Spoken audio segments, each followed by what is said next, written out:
Welcome back. I feel terrible turning off that incredible music. That band, just so we all know, is Le Ca Musique. They are a Haitian music collective band, and we had the great fortune of them performing live from Haiti on Wednesday evening to kick off this keynote. So I think they are forever the Bernstein. Oh, how do I say it? Le Coup Musique. Le Coup Musique. I just got corrected. Thank you, Ellie. Le Coup Musique, and they are fabulous. So as folks are able to come back, I am only going to be here for a second just to welcome the next panel. This one is titled Challenges on Advancing Legal Empowerment in the US. And we've been hearing throughout the last couple of days the profound opportunity and impact of and potential of community-driven justice and legal empowerment.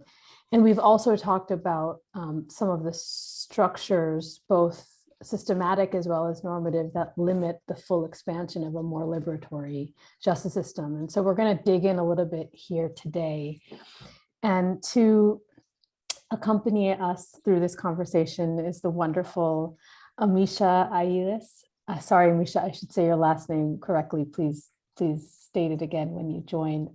She is our moderator for today's panel.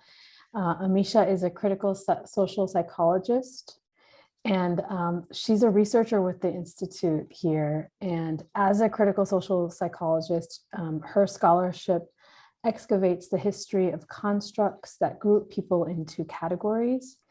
And she, in her other day job, helps accompany the Bernstein Institute's work at the intersection of participatory action research and legal empowerment. Emese, we are so grateful to you, and I happily turn the mic your way. Thank you so much, Sukhi. It's always so lovely to hear who I am from someone else's perspective, and it always feels like a gift. So I am really honored to be part of this space with everyone that I see on the screen. And I'm so excited for all of you who are here with us to get to know everyone here. So what I would love to do, since we don't see the participants, we still see the participants. And so we would love those of you who are here to join us, share in the chat. We're talking about the barriers, we're talking about the roadblocks today, we're talking about the challenges. But as we heard yesterday from the wonderful Ariadna, we have to name what the yes is, not just our no's. So we would love for you to share where you're coming from, as you are from the audience, those of you who are listening to us. Share in the chat and share to everyone if you can. Share where you're coming from and sort of what your view is for abolition. So this is for the participants, not for the panel, but I invite you to write this in the chat so that we can take in and appreciate who we get to have the honor to share this space with. Because over the past few days of sitting in workshops, thank you, Sukhi. I appreciate you putting that prompt into the chat for all to see. So over the past few days of sharing space with everyone from all over the world, it has become apparent that we have a community building of organizers and activists and radical lawyers and people who really embody radical love. So let us kind of fill the chat with that. And before we begin, I also want to invite everyone who is in the audience to imagine that we're sitting at a table. So you see Atieno, who I will introduce very shortly, and you see Rohan, and you see Devon, and you see David, and we're all at a table. And those of you who would like to join us at the table, you're always welcome to put a question into the Q&A. And so then we will imagine that you are sitting right next to us and we will pick up the conversation. So that is a couple of my invitations to everyone in the audience. And I thank you for taking a chance and sharing who you are with us in the chat. And another chance that I will share is that in case you want to write down feelings, thoughts, quotes into this beautiful Padlet, this big workspace that I have placed into the chat, you're welcome to click on that and do that as well. So those are some structural pieces that I wanted us to establish so that we can now spend some time discussing what we've been approaching throughout these past 2 days, which is that there are challenges to legal empowerment in the United States. And I cannot imagine 4 more wonderful people for us to talk through this with.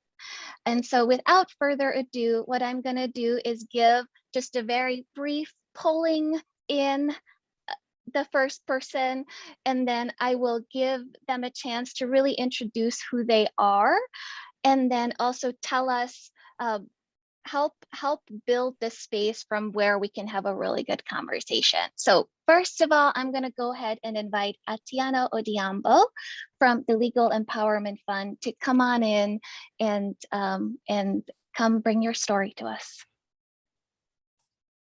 Thank you very much. Hello, everybody. Good morning, good afternoon, good evening. And I'm calling in from Nairobi. So it's about 7 minutes to 7 p.m. And I'm really happy to be here. And as I've been previously introduced, my name is Atieno Odhiambo, and I'm the director of the Legal Empowerment Fund. So I'll start by telling you a little bit about the Legal Empowerment Fund, or as I'll be referring to it as LEF, or the fund. So it's a new fund that was launched in September of last year. And it was created by a constellation of collaborators and funders, which includes the Mott Foundation, the Hewlett Foundation, NAMATI, the Pathfinders for Peaceful and Just and Inclusive Societies, by the Fund for Global Human Rights, and for the IDRC. So the vision of this fund, of the LEF, is to narrow the global justice gap by helping marginalized communities through the provision of resources to achieve legal agency and to protect and secure their rights. And we often cite to the 2019 World Justice Project assessment, which found that 5.1 billion people, which is approximately 2/3 of the global population, lack access to justice. And for the longest time, responses to injustices suffered by communities have been through legal services and other mechanisms. And I will confess, I am a legal aid baby. I was trained in the United States in Tulane University and went on to work for some great legal aid organizations in Washington State. So I'm 100% pro legal aid. And when I speak about some of the shortcomings, not just for legal aid and with also legal empowerment, it's not to put down any of these mechanisms. It's really to say that there is room for more. So I would admit that in my experience, some of the mechanisms we were using through legal aid were really top-down approaches that didn't include the voices of communities. And yet these are the communities on whose behalf legal victories we were claiming. And they were never aware of these court decrees. And because they weren't aware, they didn't have any agency in it. And neither did they claim their rights to benefit from these victories. I often give the example of a case in Kenya. Health hospitals in Kenya tend to detain patients who cannot afford to pay their inpatient medical bills. And we've had so many reported cases of women giving birth in hospitals and then finding themselves detained along with their newborns. And a case was filed challenging the constitutionality of this practice in the Constitutional Division of the High Court in Kenya. And in 2016, that court held that such detention was unconstitutional. However, very few women knew of the court's decision, and the practice continued unabated. And in 2021, last year, I was working for the Center for Reproductive Rights, and we found ourselves still debating why women continue to be detained.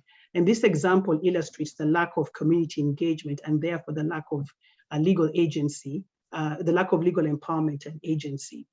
So legal empowerment, I know you all know, you've heard the terminology, and there are different ways of iterating what it really means. But to me, it's a belief that grassroots legal actors in marginalized and vulnerable communities are best suited to drive lasting social justice. But however, these groups are severely underfunded, and accessing resources can be cumbersome. And the answer to this is relocating the power in the grant-making process closer to the people who are affected by these injustices. And that's exactly what the Legal Empowerment Fund is doing. Our goal is to provide local groups with renewable long-term funding. And we aim to fund frontline legal empowerment, grassroots organizations, whether or not they self-identify as legal empowerment organizations. And our goal is also to make sure that in 10 years or later, they are much stronger and are not just reacting to all the incoming requests for legal assistance, but we're trying to enable them to build a stronger legal infrastructure and bring about systemic change. This approach, this legal empowerment approach, really democratizes and disrupts the way in which law is practiced, bringing it closer to people and giving them agency and bringing about the possibility of realizing the full gamut of human rights. However, of course, there are challenges, and these challenges are real that we need to address before the full spectrum of human rights can be realized. And this includes, what is referred to as, and we're going to hear more about this from my fellow panelists, the unlawful practice of law and who can engage in it, the recognition of community advocates as dignified legal workers, and funding for legal empowerment. We all talk about how grassroots community advocates put the law into the hands of people so they can be able to know, use, and shape the law. But there is a lot of discrimination against them just because they are not lawyers and they're not given the dignity they deserve.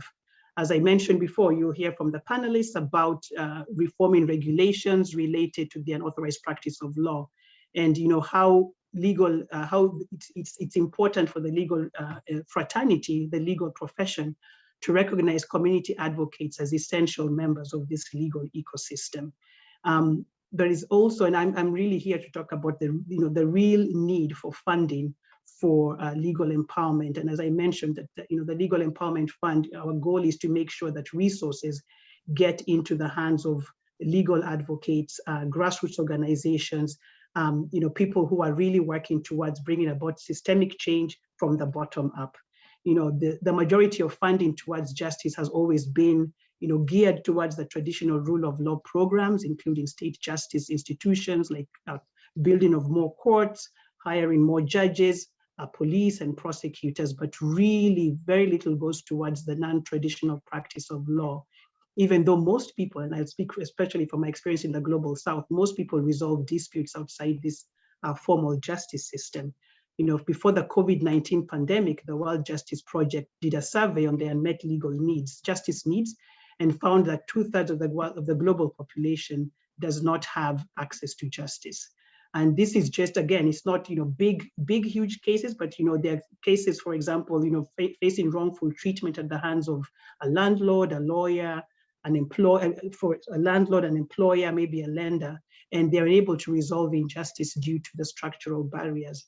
And this particular population, therefore, relies heavily on community advocates such as paralegals to provide the legal advice they need to address these legal issues. And this really underscores the role that non-lawyers play in this legal ecosystem. I think it would be great to see community advocates receive the same recognition as community health workers. I always think of, when I think of legal empowerment, I see it as modeled along the similar concepts of frontline community workers in the global health arena. And the early architects of the global health field, I feel there were several steps ahead of us in the legal field, because they knew that training doctors alone would not meet the health needs of this growing global population, that there had to be a huge investment in community healthcare workers. And as I speak about this, I keep thinking about the late Paul Farmer, who introduced, who brought that concept of frontline community health workers with partners in health. And unfortunately, he passed away this week. And that really, as I read his story, I read about what he was doing with, bringing and using community health workers to bring medication, innovation, to rural areas that couldn't access, critical healthcare. And this was especially during the AIDS pandemic. It really struck me, as long ago as when he had started, that this is a way that legal services should be offered. That not everybody has access to a court, not everybody has access to a lawyer.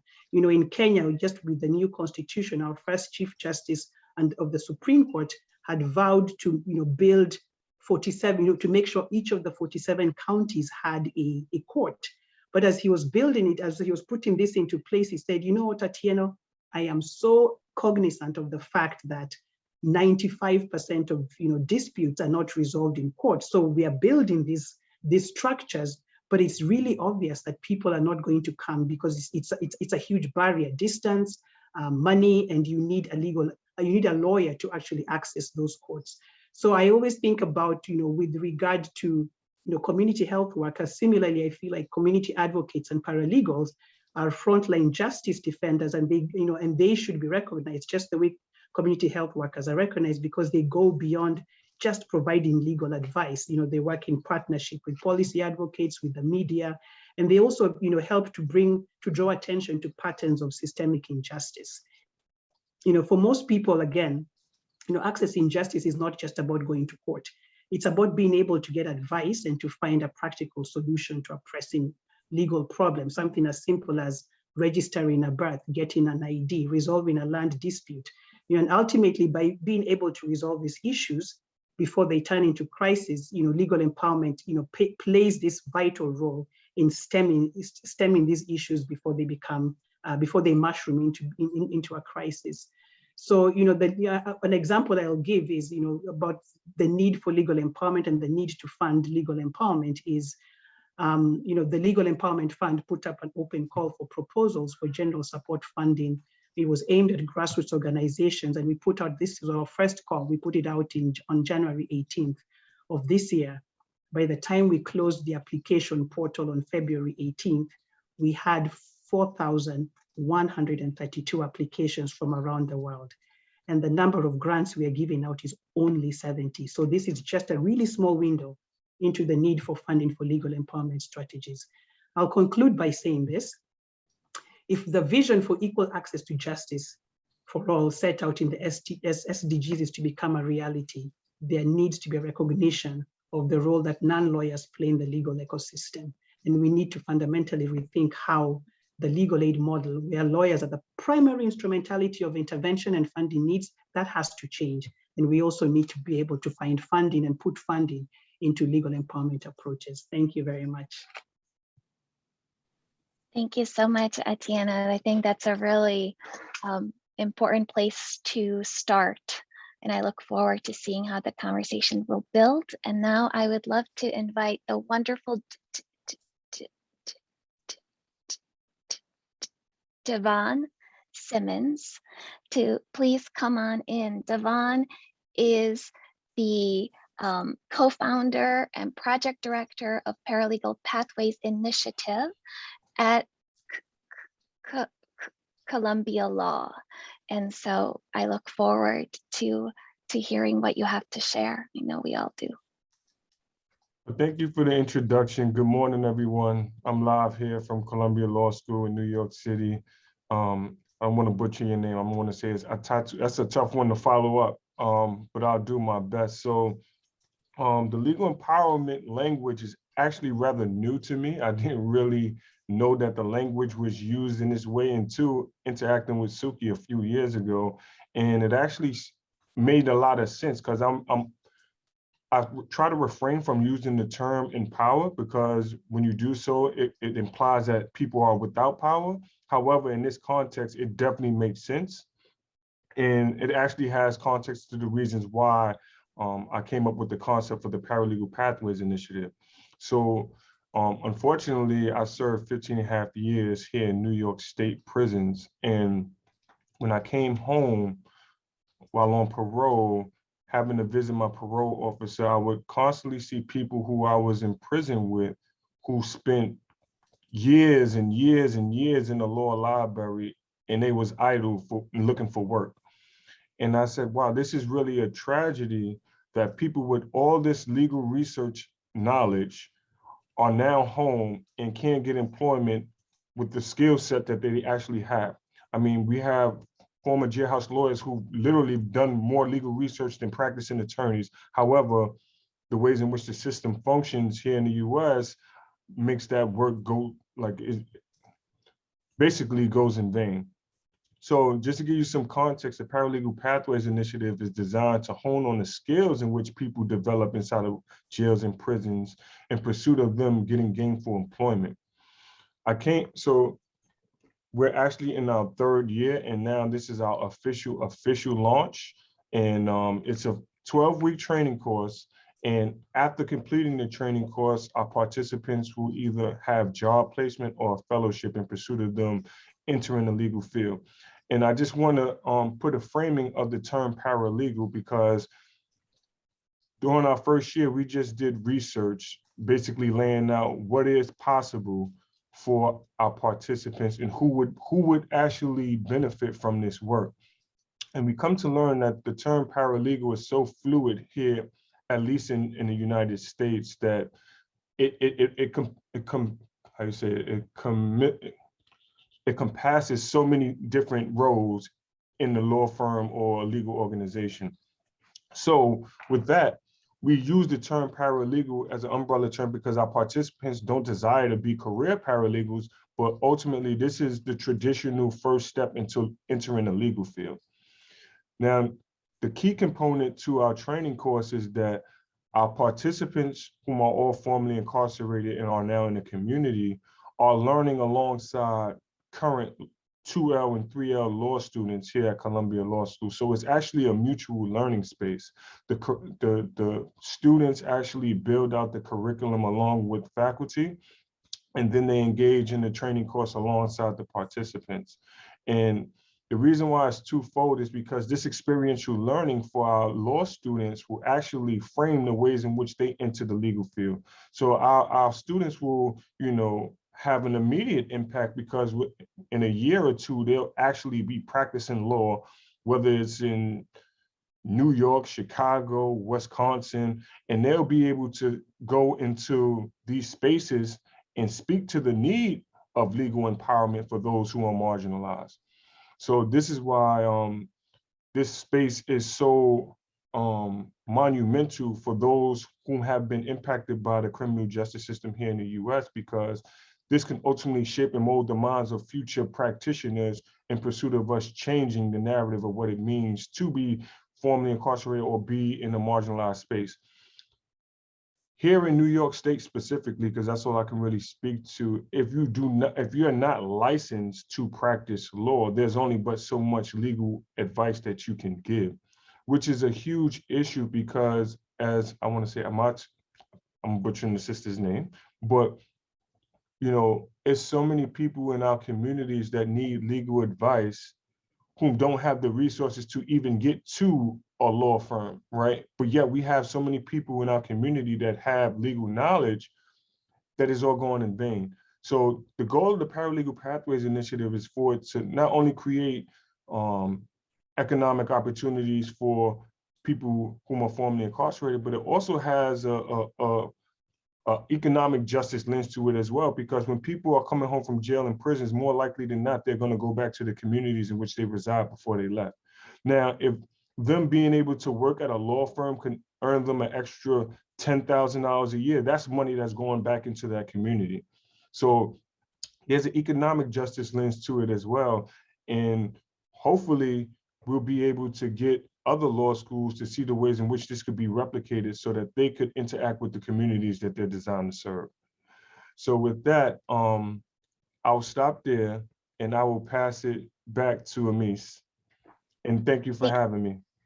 Thank you so much, Devon. I look forward to hearing more from you. And there's something really incredible about being part of the Legal Empowerment Lab at the Bernstein Institute, where we get to work with activists, organizers, lawyers from all over the world. And we learn that through the local, through the very particulars, we can make sense of these like global dynamics. And I really love how that's really being lifted in this conversation already. And I see lots of appreciation in the chat for everything that the two of you have already brought to us. And so I want to remind those in the audience that if you have any questions, if you like to pull up a metaphoric chair, you can drop that in the Q&A. And so without further ado, I would love to invite Rohan Pavuluri, who is the CEO and co-founder of Upsolve. And we're going to hear all about Upsolve, and I will invite you in. Thank you so much. Thank you, Emese, Atieno, Devon. I'm just super inspired. If there is one idea I want to share with this community, it is that unauthorized practice of the law rules in America, in New York where I live, but across every single state in America, are a human rights injustice. UPL rules are a human rights injustice. That is the core idea that I want to share. And I'll tell you what brings me to that core idea. 6 years ago, I started Upsolve to help low-income families who are in a lot of debt and can't afford to file for consumer bankruptcy, access the bankruptcy system using technology. I set out to create TurboTax for bankruptcy, and for the last 6 years have relieved nearly $500 million in debt for low-income families suffering from medical bills that are surprise medical bills, losing their job, so that they can get back on their feet and re-enter the economy. So I've had a lot of experience building technology for people to access their rights on their own. But in the last 6 years, I've realized that the way to solve the access to justice problem in America and globally is not with technology alone, because we're never going to be able to build enough software tools to help people with the long tail of legal issues that people across America have. There's just not enough engineers around, and there's not a business model to support it. The way that we can solve this problem is through empowering folks who are already in communities in need to meet the legal needs of people who can't afford lawyers. We use the term community advocates. I like to use the term justice advocates. I mean, it's exactly what Atieno and Devon are talking about. There are just never going to be enough free lawyers to meet the demand of everybody who needs legal help. So the only way we can live up to the process or the ideal of equal rights in America and globally is if we empower people to get help from individuals who are not lawyers. And I believe so strongly in this vision that a few weeks ago, actually, my organization Upsolve filed a First Amendment lawsuit against the state of New York to challenge the restrictions on the unauthorized practice of the law as not only anti-civil rights and anti-human rights, but also unconstitutional. And we designed a program in New York to help low-income individuals who can't afford lawyers when they've been sued for their debt. About 4 million people in America are sued for their debt every year for things like surprise medical bills or third-party debt buyers suing them or subprime auto lenders. And a lot of the times when people are sued for their debt, that debt is erroneous. People don't actually owe the debt. But unfortunately, over 90% of people who are sued for their debt get no legal advice whatsoever because they can't afford it or they can't find it. And there are not enough legal aid lawyers and pro bono lawyers in America to meet the legal needs of every single person in America who's sued for their debt. And that's not even close. So what happens is that people get default judgments against them. They don't respond, and the court automatically rules against them without testing any of the underlying facts. That happens in over 70% of debt collection lawsuits in America. And the number's higher here in New York. And you can hardly call that justice. I mean, with over 70% of people, they're sued for their debt and they automatically lose without the court testing any of the underlying facts. So we created a program to empower people in New York to receive free legal advice from folks who are trained professionals employed at nonprofits or working in the public interest. Think social workers, clergy members, patient advocates, and frontline nonprofit staff. And we created an entire regulatory infrastructure to make sure that people are getting free advice that's safe, that's reliable, that's accountable, and that's vetted. But that is still illegal under the current rules in New York. And in fact, you can go to jail and it's a criminal violation if you're providing this kind of legal advice, no matter how routine, no matter how basic, no matter how accountable, no matter how free.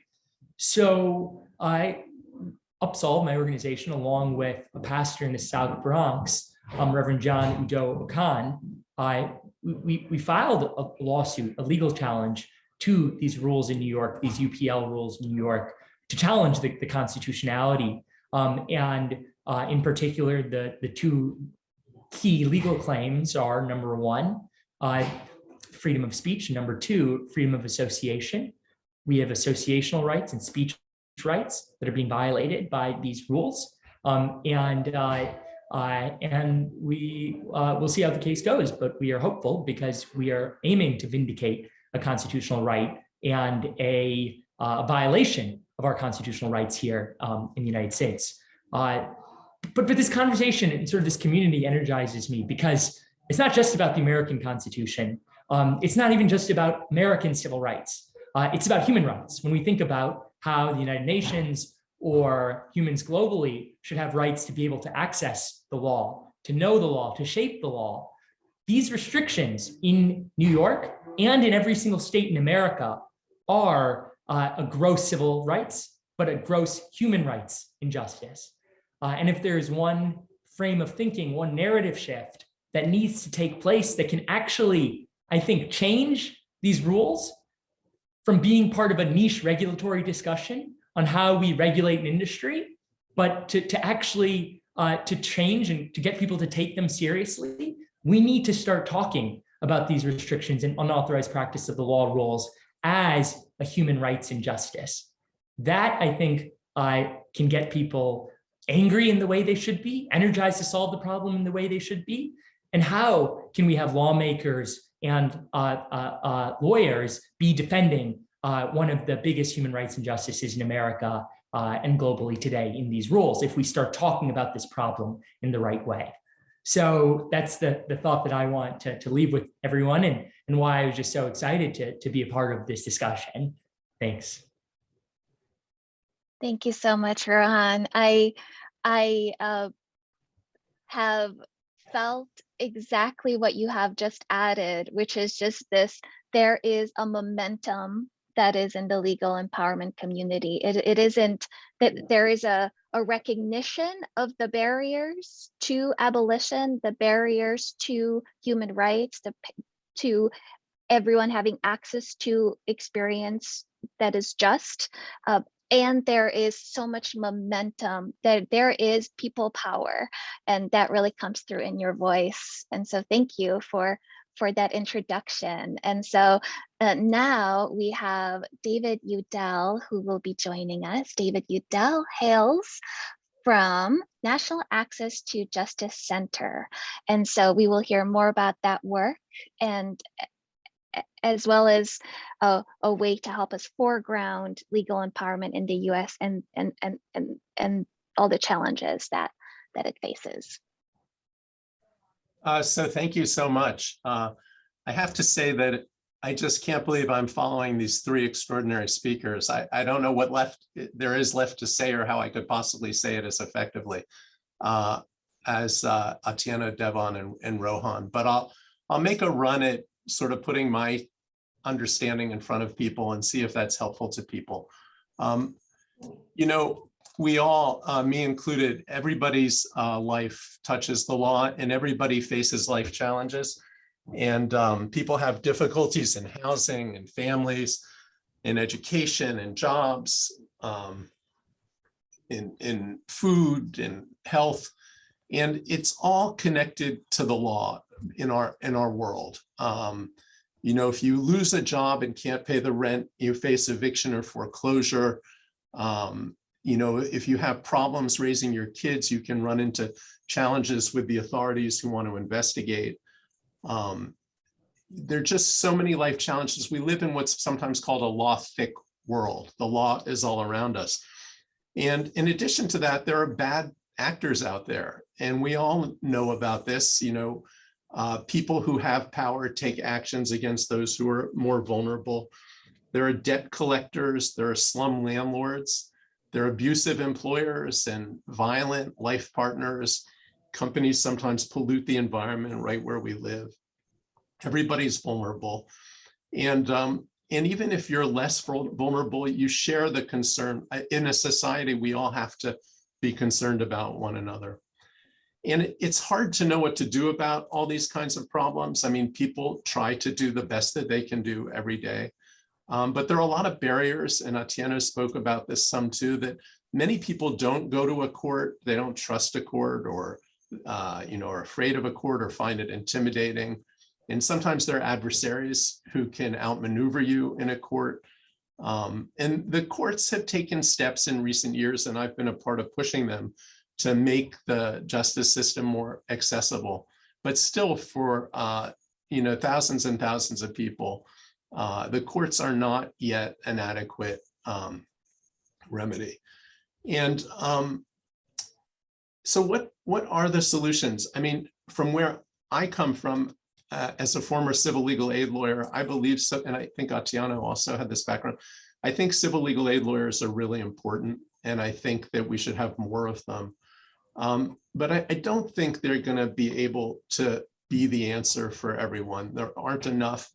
And even though we push for rights to counsel in housing, and we've had some success in recent years, the problems are so much larger, and Rohan has done such a great job of describing this, that we really need a solution that's scalable, that exists at the local level, that can make the difference that's needed. And the problem that we run up against, which has already been spoken about very eloquently, is the unauthorized practice of law rules.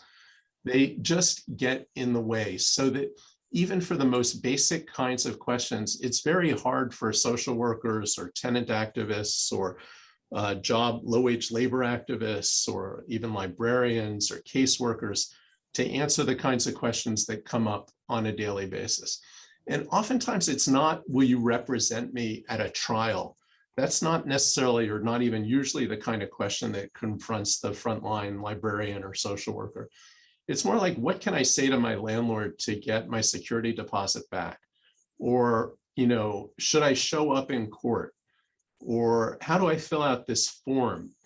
And oftentimes forms that are intended for people to be understandable without a lawyer are still complicated at a level that makes it really hard for people to fill them out. And so frontline workers like a librarian who can, if you want a book, the librarian can tell you how to find the book. They can pick the book up off the shelf.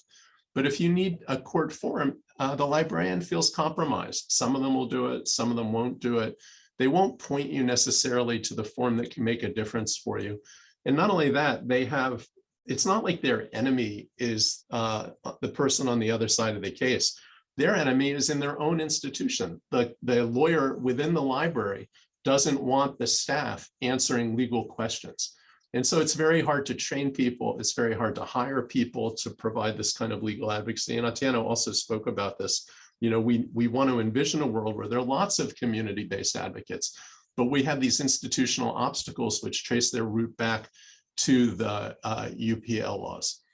So, what to do about this? So Rohan has told you about his lawsuit, which is kind of like a meteor, blazing its way across the night. It's just a fantastic development, and we certainly hope it wins. But even as it's just proceeding forward, it has just compelled the mind to pay attention to the fact that there's this huge problem that isn't being adequately addressed under the current laws, where some kind of change is absolutely necessary, whether it comes from the court or it comes from the legislature, whether it just enrages, as Rohan points out. People need to be angry, and legitimately angry, about the problem we face.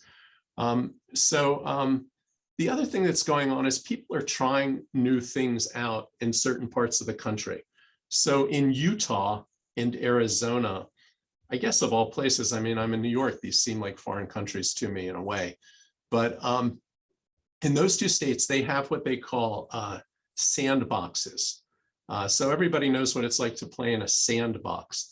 The reason they came up with this concept is that actually in the tech industry, people speak of experimental sandboxes where you can just try stuff out that normally it might be prohibited or not allowed, but they create a special area, a sandbox, for a special period of time in which to experiment with ideas that otherwise wouldn't be permitted. And so in Utah and Arizona, they're trying new things with community-based organizations that have been authorized while playing in the sandbox to provide legal advice to people and to appear alongside people in court. And so this is happening with some experiments, both in debt collection and in domestic violence settings where people need protective orders. And the work will be evaluated, and then if it's successful, as so far it's proving to be, it'll be used as another example to help push the boundaries in other parts of the country. And in addition to those two states, California is considering establishing a regulatory sandbox and is also considering authorizing what they call a para-professional licensing program, where people other than lawyers would be authorized to provide legal advice and assistance. So I'm going to stop right about there. I just want to say that I'll put into the chat 2 reports that we have written recently in my organization based on interviewing people on the front lines about how they experience the UPL rules. One is really specifically about that, stories of people coming for help and not being able to provide it. And the other is about cease and desist letters, which is what happens to people in California when the bar association decides you've been giving a little too much legal advice, you should cease and desist what you're doing. And we write about how sometimes those complaints, they don't come from the clients, who are often happy, but they come from opposing counsel sometimes, or just other lawyers who want to shut down the business. And so we want to help make those facts more available to people to understand what's going on. So I'll stop there, Emese. Thank you very much. I'm gonna take a quick moment to remind the participants who are seeking CLE credit for this session that the course verification code for challenges is CALE1. And I think we will also paste that in the chat, and there it is. So thank you for letting me pause for that quick housekeeping. And Atieno, I saw that you wanted to enter. Please do. Were you just teasing with that hand? Well, I'm not sure if I'm jumping the gun. If it's time to ask questions. Oh no, you're perfect. Okay, great. Well, I have a question for you, David, and also maybe for you, Rohan, is, what about the argument that if you allow people to practice law, if they commit quote unquote malpractice, who holds them accountable, and whether this should be regulated? What's your response to that argument? Are you saying within in a world where we do allow professionals who are not lawyers to provide legal advice, who holds them accountable? Okay, so happy to start with how we envision a program. Well, first of all, the whole consumer protection doctrine in America actually came by and large after UPL rules. So there are a great deal of consumer protection laws that already exist in the United States to protect consumers against people who misrepresent outcomes, who misrepresent credentials, who promise something and then don't deliver on those services. So we already do have a lot of existing rules that are in place that only came after original UPL's rules and made a lot of UPL rules redundant and overly restrictive. The other thing is, and the way that we envision a program is creating an alternative regulatory infrastructure that professionals who are not lawyers, justice advocates need to follow, that mimics the same infrastructure that lawyers need to follow. There's no reason why you can't require people who are not lawyers to abide by many of the exact same rules, like confidentiality, like no conflicts of interest.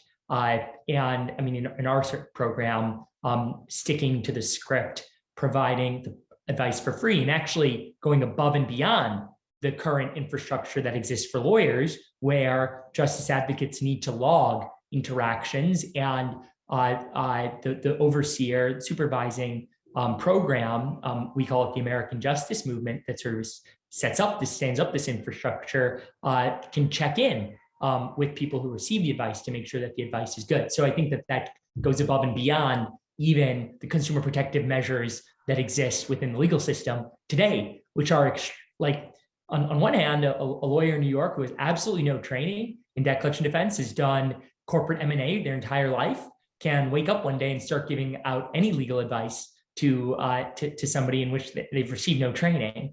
I mean, that system isn't exactly protecting consumers either. Atieno, I think that's a better answer than I could provide you. The only thing I'd add is I think that there's a range of activities that people want help with, and some, like, should I go to court or not, I think are less likely to create problems. And I think if the service is being provided out of a nonprofit environment that's credible, I think that maybe it's not as necessary to have full, elaborate, protective regime around that. There's a report out of Canada, maybe I can put that in the chat too, that recommends that approach for services provided by credible nonprofits.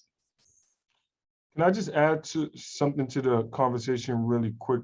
I guess you would say the biggest atrocity that could possibly happen in the legal field is sending an innocent person to prison.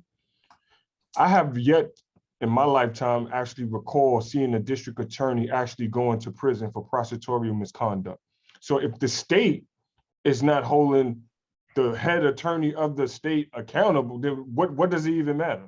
All right, because to this day, I've never seen a prosecutor who knowingly misheld evidence, et cetera, go to prison. And that's in the statute, right? Like, that's criminal. So when we're talking about accountability, if the state is not even holding itself accountable, what does it even matter? That was really powerfully and necessarily said, Devon. And it made me think about your earlier comment that was so powerful about empowerment, where you said that there's a bit of a resistance to legal empowerment as a term because it implies that people don't have power. And that made me think about the way that there is necessary mistrust of the legal system because it was designed to harm. It was designed to take the rights away from certain people. And so what does it mean to not only, we talk a lot about building trust, but what does it mean to repair that trust? What can that look like? And to me, there's that element here as you're asking about accountability, as you're asking about the risks, that, the other side of that is, what is the necessary repair that must happen before people feel that they can enter this conversation and not have it be turned against them? And I think I would love to hear some of your thoughts on that, and anyone is welcome to jump in.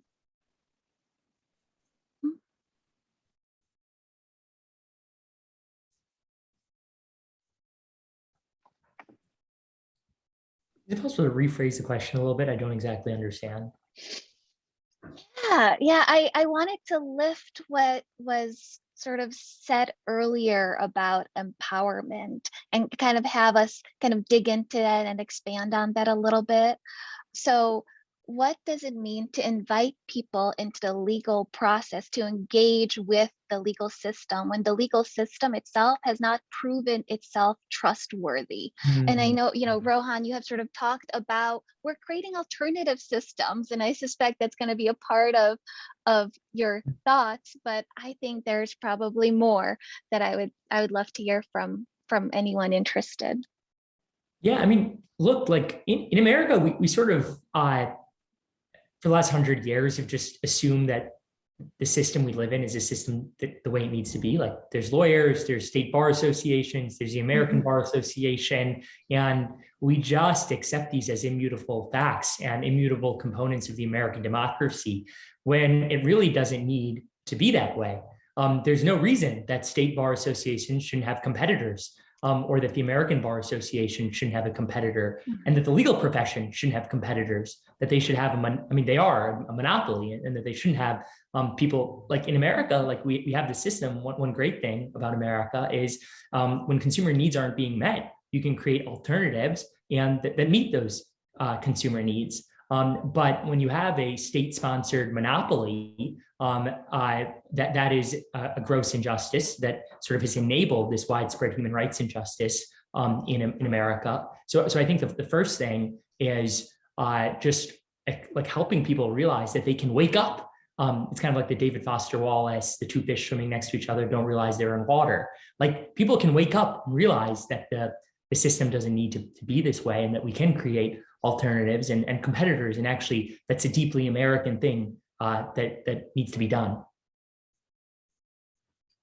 Yes, I agree with all of that. I teach in a law school, and the common idea in the law school is that the United States has the greatest legal system in the world, and we have the rule of law. And but then if you talk to anybody anywhere, people understand that the law is a frightening thing, and the courts are intimidating, and people are reluctant to go into a court, that the system extracts money from people.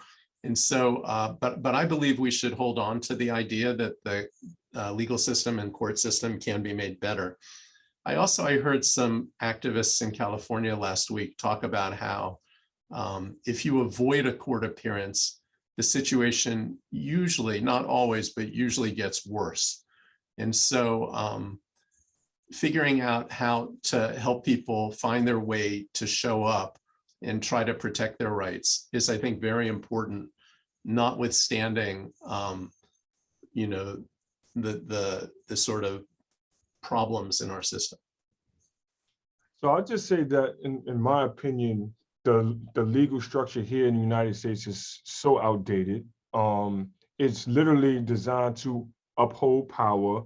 And we are, if I'm not mistaken, well, we're the only place that we call college, but anywhere else in the world, you go to university and go straight to law school. Here in the United States, you have to get a bachelor's degree and take the LSAT and all of this stuff just to practice law, because it's a how can you say?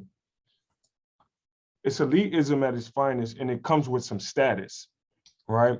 And the reason why it's such a travesty for individuals who are incarcerated not to be able to get into the legal field is because we spend millions and millions of tax dollars for people to have accessibility to the law library. So now, under the 8th Amendment, has been deemed to be cruel and unusual punishment not to allow individual to have access to the law library. So if I've been in the law library for 15, 20 years, and I can't come home and utilize the skill set that I developed in here, what does this really mean? What does this say about our system?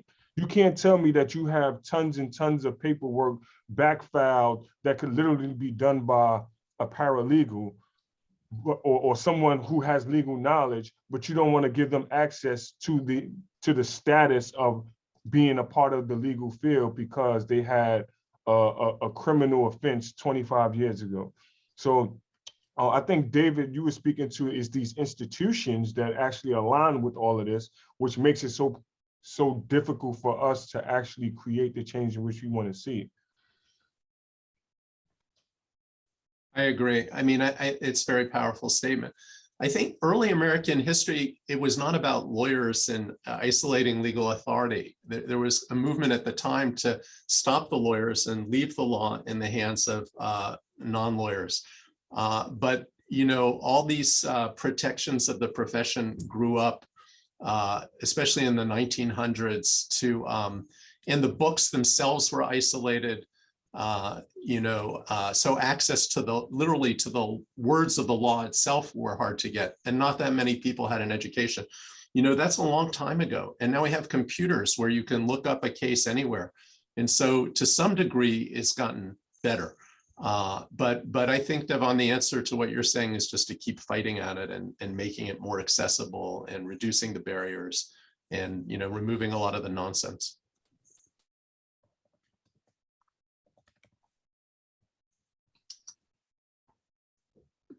Okay, so I see there's been some great resources that have been dropped into the chat. Thank you. And some more information that are being shared from wherever folks are joining us from. I wanted to thank you for bringing us to these tensions in many ways. And another tension that relates to where we are right now in this conversation is something that has been moving throughout all the panels. And it's this question that we need the systemic change, but we have immediate needs. We have the immediate crises that are that are blowing up around us, literally. And so how do we do both? What are some things that we can do to advance legal empowerment that is looking at these systemic shifts that need to happen? Including this question of who has access to law, what is justice, how does that relate to law, does it relate to law? But also we have these immediate issues that have to be responded to. How do we hold these tensions? How have you found yourself negotiating these tensions in your work?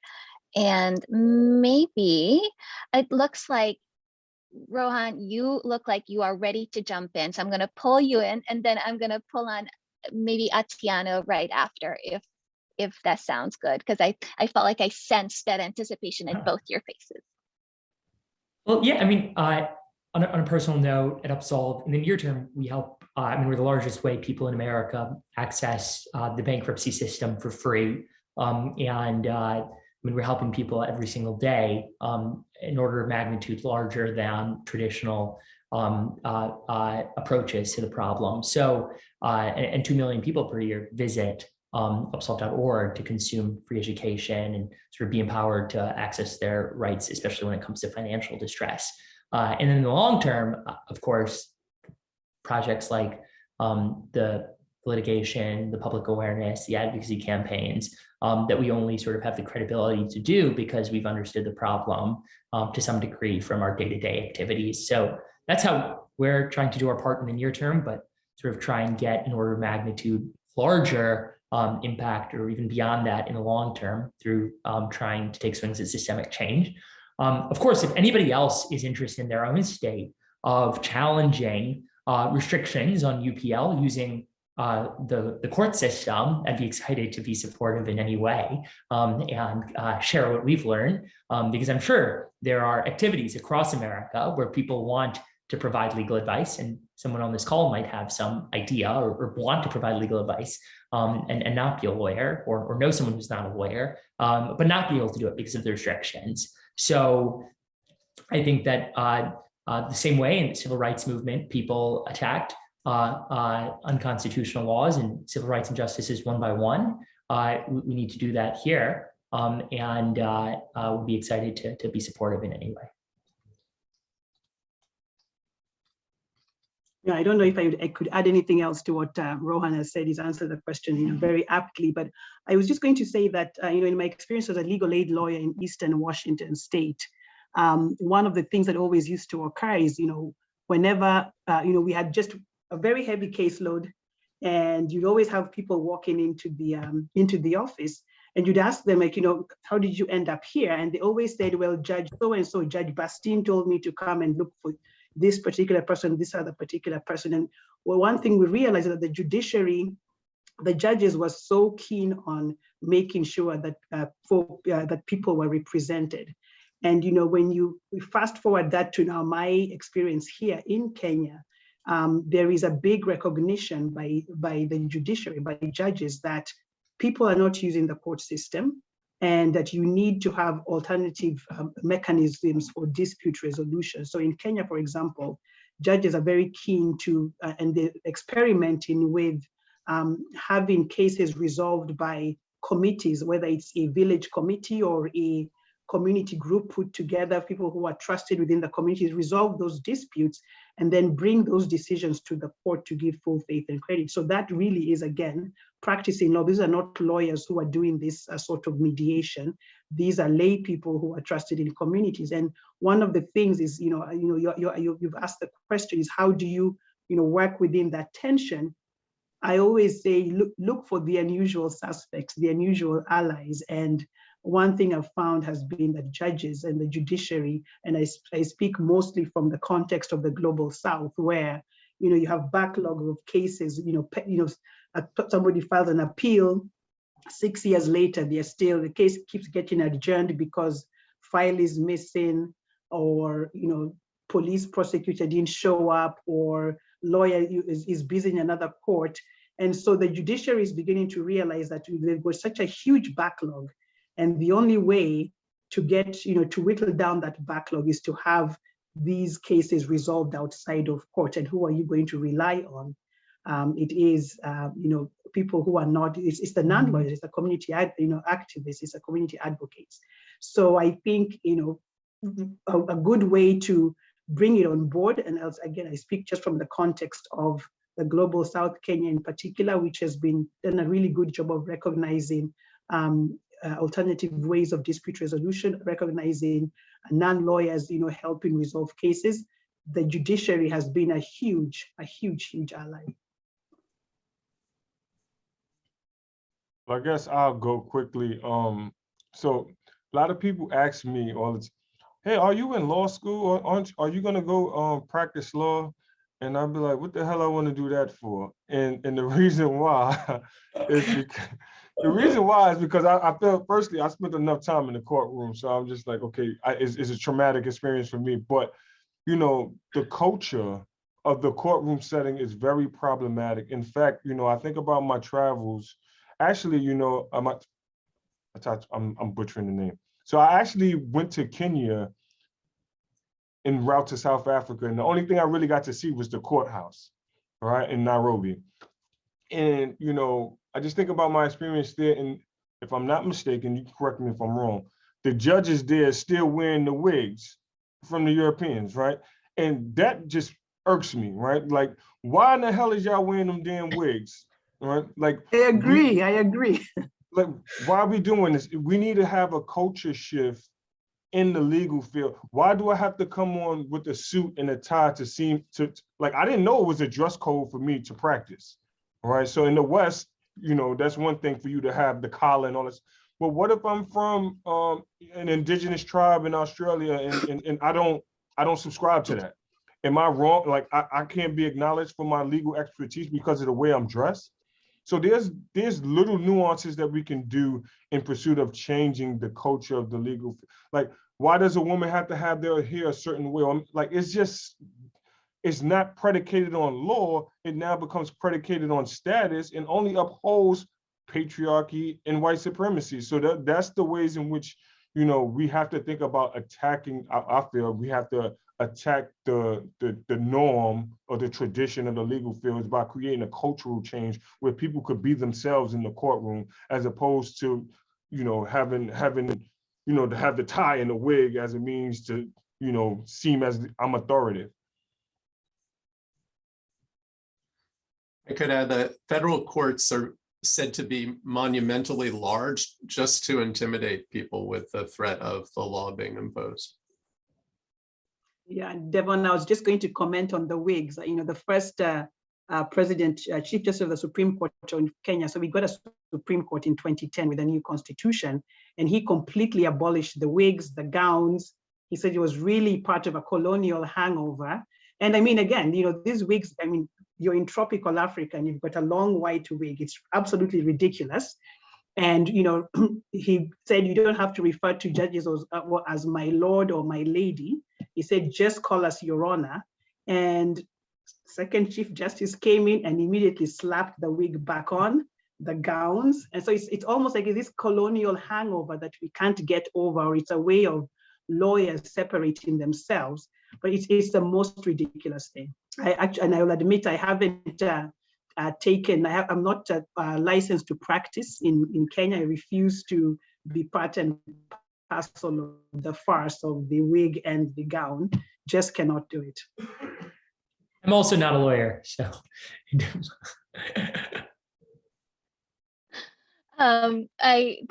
What an amazing conversation this has been. Thank you for throwing so much fire that needed to be thrown. And so it's been a delight to sit in the blaze. And so I want to see if anyone else on the panel had a question, because I know this is such precious time that we have together. So I want to make sure that I leave room for thoughts you had for each other, curiosities, anything that provoked. Yes, David. Atieno, I don't know if you may have touched on this already, but from the perspective of this new funding stream, how much of the infrastructure exists already in terms of where the grants will go to community-based organizations, and how much just needs to be invented by new organizations? Or is that even a sensible way of thinking about the question. I guess if you're asking about if the structure exists within the Legal Empowerment Fund to disburse of the grants, no, more about organizations on the ground. Do we have the right organizations already and they just need more resources? Or do you think there need to be lots of more different kinds of organizations established? I think, so there are lots of grassroots organizations that don't have the infrastructure, as you say, but there is, NAMATI has, there's a legal empowerment network that exists globally. It consists of about over 2,000 organizations. And this has been a great brainchild of NAMATI. And within this legal empowerment network, they've had webinars, seminars, they've done cross-learning. There's a lot of incubation of new ideas. So there are experienced legal empowerment practitioners. So a small grassroots organization, for example, in a village in Western Kenya, if they don't have that infrastructure and really just have received funding from the Legal Empowerment Network, there is teaming them up with other legal empowerment practitioners.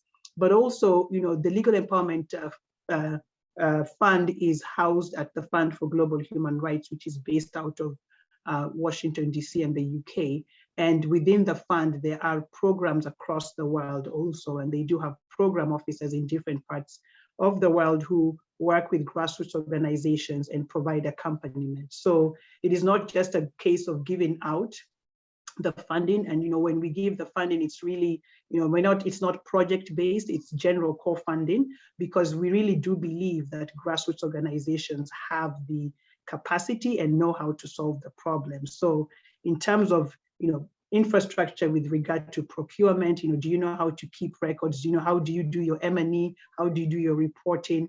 Again, we will work with organizations and help them figure that out, but also learn from them, because a small organization should not be having to do reporting that that big donors require. But again, there are groups of legal empowerment and the Legal Empowerment Network that will be working closely with these grassroots organizations. Thanks.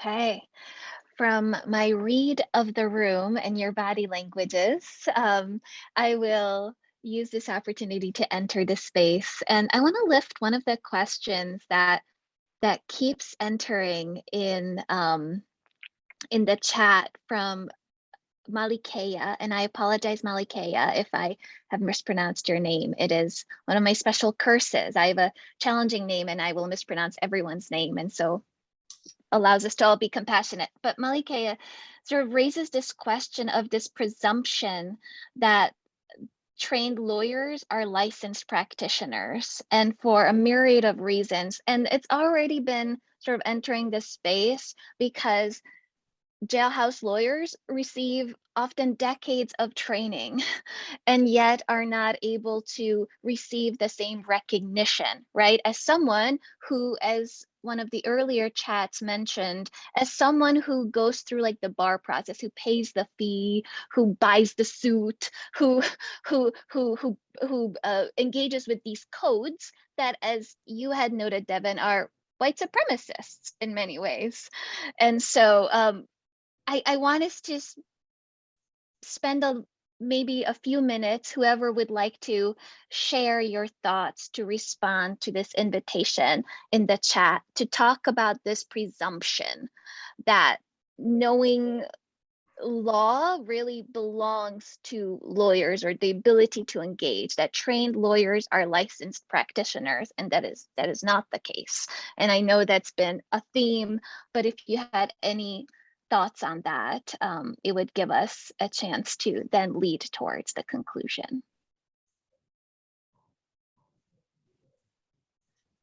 I mean, I certainly think it's true in terms of like how we think about the law, how the layperson does. But I certainly like have explained to people UPL issues and that, oh, you can't get legal advice from your neighbor, or you can't get legal advice from a social worker.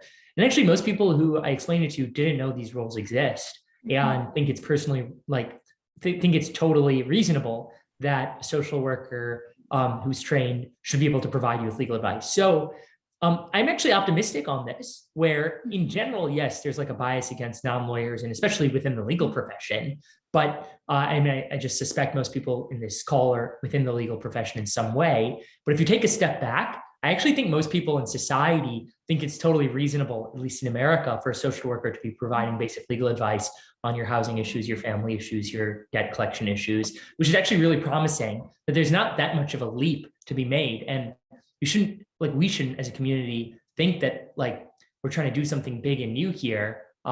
We are for the legal profession, but I think most of the world doesn't even really think that it'd be that big of a problem. And they would actually be surprised to know that these restrictions do exist. So I'm actually very optimistic if we make this into not a niche regulatory issue, but a human rights issue, a national or global policy issue, and really a movement that like 99% of people would get on board.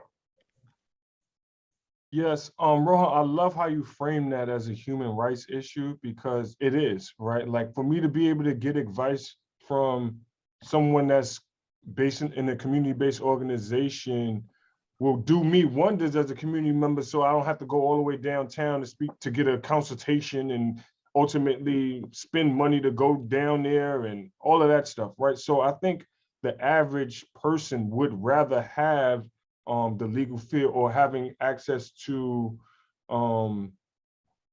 representation in some shape, form, or fashion that is from a non-lawyer. They'll be more open to that because it'll put less of a burden on us as individuals. I was just thinking about the term, because I'm really impressed by the work that you're doing, Rohan. I'm just thinking about the role of just the language that we use, right? And what is a criminal, all right? And you was referring to things in the business sector and the consumer. And I just think about these, as David spoke to, right? These slum landlords, right? These politicians why do we define criminal as individuals who may have had a bad day or chose to use drugs, when we absolve the slumlord who don't want to put on heat and then ultimately has individuals buying heaters, which ultimately leads to a fire, and you come to find out the building inspectors knew this was wrong, but nobody, like, there's a lack of accountability in our society, and it's really contributing in large part because of the legal field being so, how can I say, the status of the legal field puts them all the way over here that they're absolved from accountability. And if we as individuals, but also I did want to make one quick note of this. When I made the comment of me not wanting to practice law, this was not to dissuade anyone from continuing, because we do actually have to fight this battle from the inside out. But what I'm seeing is like the term of being a lawyer could be very, how can I say, being a non-lawyer and being able to give legal advice will actually help community members function in the ways in which we can't right now because of the UPL that you speak to. You know, I would just say, so over the years, there's been a little bit of a push to criminalize some of these bad actors' activities. Like if a landlord locks somebody out of their home, it's a crime in New York. And, you know, we all have a lot of differing views about what should be subject to criminal law or not. But I do think there are a lot of people who exploit their power. I totally agree with you. People who exploit their power against vulnerable people and get away scot-free. You know, it's true, certainly in the environmental area, especially, you know, so I don't know. And then the other thing that, you know, part of what I hear, I just think of our world as something that we all have, and particularly this group that's here today for this event, are people who are agents of change. And I just think it's one long slog, but, you know, we're all at it and trying to make it better. I mean, it sort of goes to the question earlier about what are you doing in the near term versus the long term. But But anyway, I think what you've described is another area where we need more accountability, even if it's under the criminal law, which we don't like in certain other contexts, for these people that exploit their power and abuse the justice system.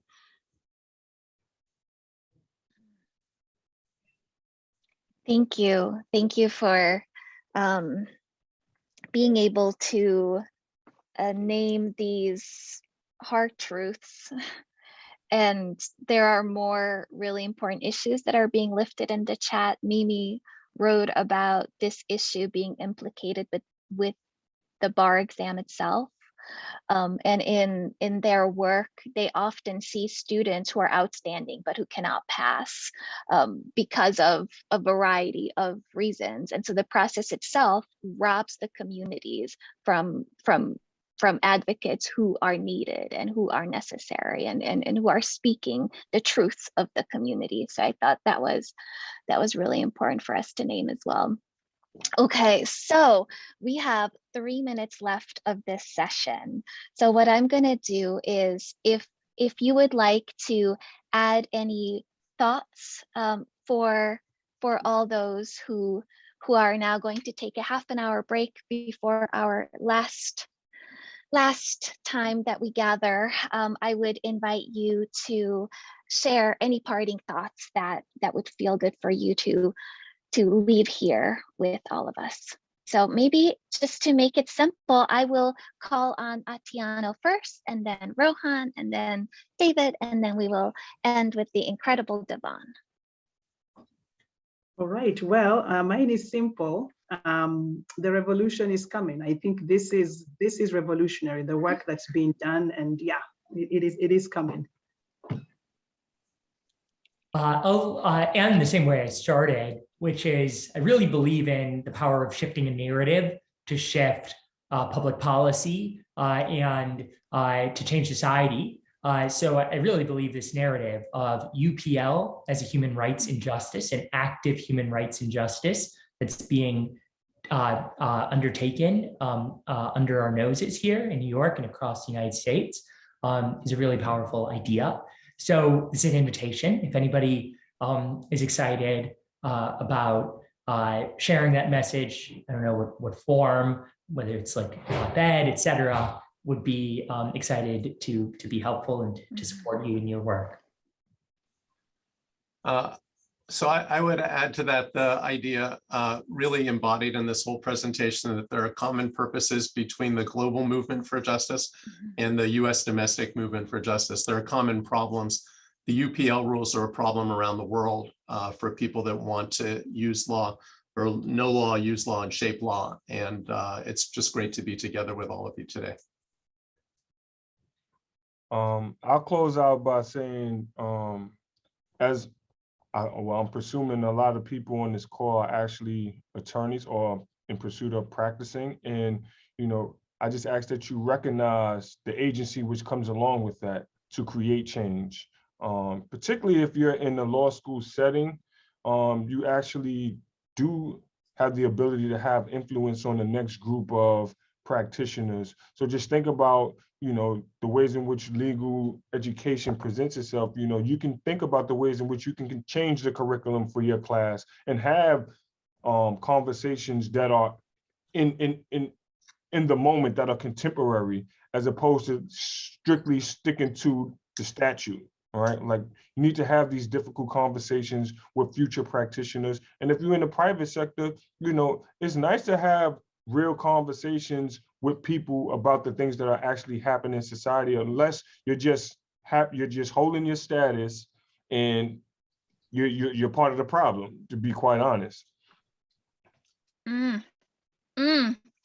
Thank you all. That was brilliant, and each of you, I know, transformed all of us. And the revolution is coming is maybe the last word we need to leave on, with the quick reminder that we'll all be back here at 12:35 Eastern Standard Time, so in a half an hour. Enjoy your breaks, and thank you again for everything you all brought. Atieno, Rohan, Devon, and David. This was incredible. It was an honor to be in this space with you. Thank you all. Thank you for having me. Everybody be safe and keep up the good fight. Thank you all. Thank you.